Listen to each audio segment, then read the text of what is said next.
लग्नाच्या आधी ताक करणे, लोणी काढणे आणि त्याचं तूप करणे ह्या गोष्टी खूप मोठ्या वाटायच्या आणि कंटाळवाण्या वाटायच्या. आणि मम्मीने जरी सांगितलं ताक करायला तर त्या गोष्टीचा आपण इतका कंटाळा यायचा की रवीने ताक घुसळून घुसळून हात दुखायचे. पण ह्याच गोष्टी आता लग्नानंतर केल्यावर आपल्याला इतका आनंद होतो, इतका आनंद होतो की काय विचारायलाच नको. माझंही तसंच झालं आहे. मम्मी ज्यावेळेला मला ताक करायला सांगायची त्यावेळेला मला खूप कंटाळा यायचा. म्हणजे नको वाटायचं ते हात दुखायचे ताक करून करून.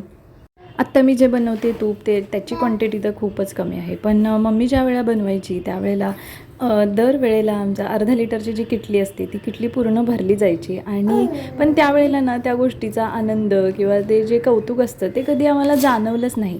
पण आत्ता लग्नानंतर मला ह्या गोष्टी जाणवत आहेत. म्हणून म्हटलं जो व्यक्ती ते करत असेल तिला, म्हणजे मम्मीला त्यावेळेला आनंद होत असेल पण आम्हाला वाटायचं की अरे हे काय एवढं, ह्याच्यात काय आहे असं वाटायचं. पण आत्ता ज्यावेळेला मी त्या स्वतः करते गोष्टी तर त्यावेळेला खरंच तो आनंद इतका असतो आणि स्वतःहून काहीतरी केलेल्याचा तर आनंद वेगळाच असतो. सो म्हटलं तुमच्यासोबत शेअर करूया. चलो बाय.